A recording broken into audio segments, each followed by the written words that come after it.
সম্প্রতি মুসলিম ও অন্যান্য ধর্মাবলম্বীদের শহীদ ইস্যুতে গুঞ্জনের মুখ খুলেছেন সংস্কৃতি বিষয়ক উপদেষ্টা মুস্তফা সরোয়ার ফারুকী।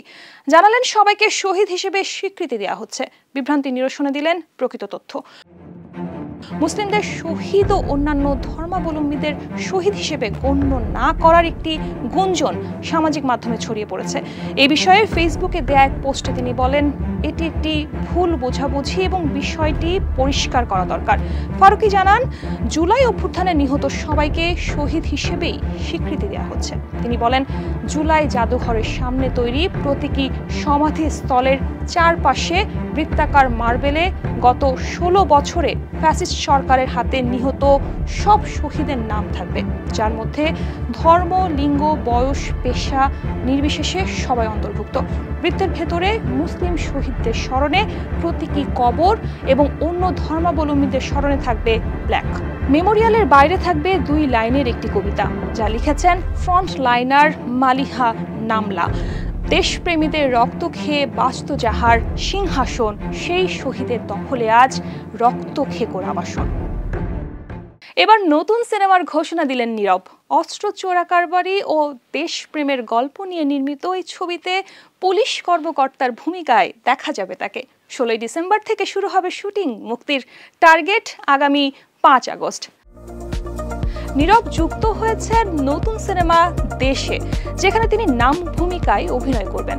কামরুল হাসান ফুয়াদ পরিচালিত এই ছবির গল্প গড়ে উঠেছে অস্ত্র চোরাকারবারি ও দেশপ্রেম ঘিরে। নির্মাতার ভাষায়, বাংলাদেশে অস্ত্র তৈরি না হলেও দেশটি ট্রানজিট হিসেবে ব্যবহৃত হয়। সেই চক্রধ্বংস নামে পুলিশ কর্মকর্তার দেশ।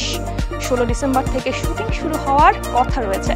সিনেমার চরিত্রে নিজেকে মানিয়ে নিতে নীরবকে লুক পরিবর্তন করতে হবে, জানালেন নির্মাতা। নীরব বলেন, এই চরিত্র গল্প আমার জন্য বিশেষ কিছু, সঠিকভাবে তুলে ধরতে পারলে দর্শকদের ভালো লাগবে। দেশ সিনেমাটি মুক্তি পেতে পারে আগামী 5 আগস্ট, তবে সব কাজ শেষ হলে তার আগেই মুক্তির পরিকল্পনা রয়েছে। বিটিভিতে সরাসরি সম্প্রচারিত কনসার্টে অশালীন শব্দ ব্যবহারের ঘটনায় সমালোচনার ঝড় উঠেছে। আসিফ আকবর সহ শোবিজের অনেকে এই কনসার্টকে অপসংস্কৃতি বলে আখ্যা দিয়েছেন, জানিয়ে সোশ্যাল মিডিয়ায় চলছে তীব্র আলোচনা সমালোচনা।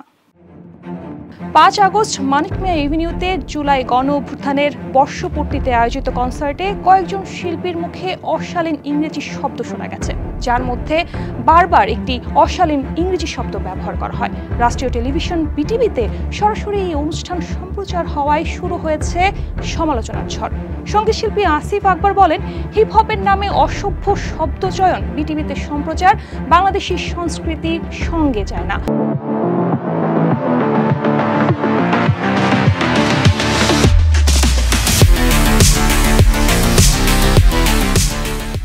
তার স্ট্যাটাসে অনেকে একমত পোষণ করেছেন। গীতিকার লুৎফুর হাসান কনসার্টে অংশ নেওয়া শিল্পীদের ছাপরি বলেও সমালোচনা করেন।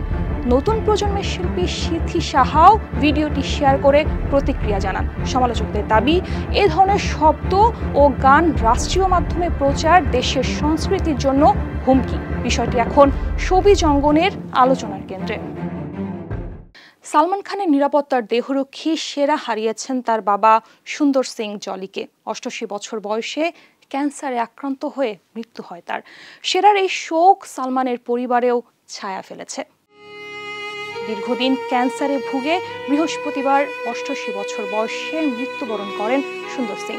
মুম্বাইয়ের আন্ধেরি পশ্চিমের ওয়াশিওয়ালা শ্মশানে তার শেষকৃত্য সম্পন্ন হবে বলে জানিয়েছেন সেরা। এক বিবৃতিতে সেরা বলেন, আমার বাবা আজ আমাদের ছেড়ে চলে গেছেন। বিকেল 4টায় তার শেষকৃত্য শুরু হবে। সালমানের খুব কাছের মানুষ সেরা, তাই এই শোক ছায়া ফেলেছে সালমান খান ও তার পরিবারেও। বছরের শুরুতে বাবার 88তম জন্মদিনে সেরা সামাজিক মাধ্যমে লিখেছিলেন, আমার ঈশ্বর, অনুপ্রেরণা, সবচেয়ে শক্তিশালী মানুষ, তুমি সবসময় আমার ভালোবাসার কেন্দ্র। 2 বছর প্রেমের পর তামান্না বিজয়ের বিচ্ছেদ। বিয়েতে রাজি না হওয়ায় সম্পর্ক ভাঙে বলেও রয়েছে গুঞ্জন। বিরাট কোহলি ও আব্দুল রাজ্জাককে নিয়েও মুখ খুললেন তামান্না, বললেন সবই ভিত্তিহীন ও অস্বস্তিকর গুজব। 2 বছরের প্রেমের পর বিচ্ছেদ হয়েছে অভিনেতা বিজয় ভার্মা ও তামান্না ভাটিয়ার। গুঞ্জন, বিয়েতে রাজি ছিলেন না বিজয়, সেখান থেকেই ভাঙে সম্পর্ক। সম্প্রতি এক সাক্ষাৎকারে বিরাট কোহলি ও আব্দুল রাজ্জাকের সঙ্গে প্রেম ও বিয়ের গুজব নিয়েও মুখ খোলেন তামান্না। তিনি জানান, কোহলির সঙ্গে মাত্র একবার 2010 সালে একটি বিজ্ঞাপনের শুটিংয়ে দেখা হয়েছিল, এরপর আর কখনোই দেখা হয়নি বা কথা হয়নি।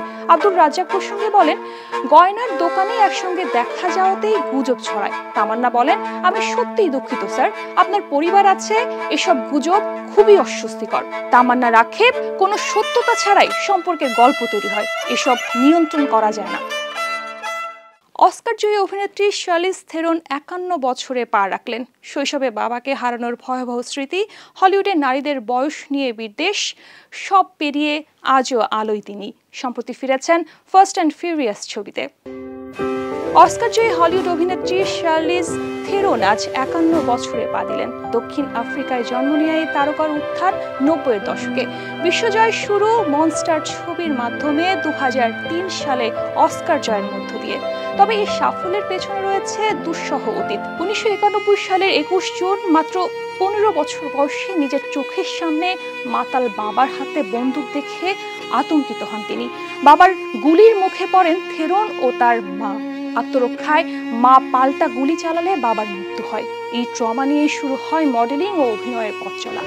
বর্তমানে ফাস্ট অ্যান্ড ফিউরিয়াসের সর্বশেষ কিস্তিতে দেখা গেছে তাকে। বয়স নিয়ে হলিউডের দৃষ্টিভঙ্গিকে বারবার চ্যালেঞ্জ করে নিজেকে প্রমাণ করে চলেছেন থেরন।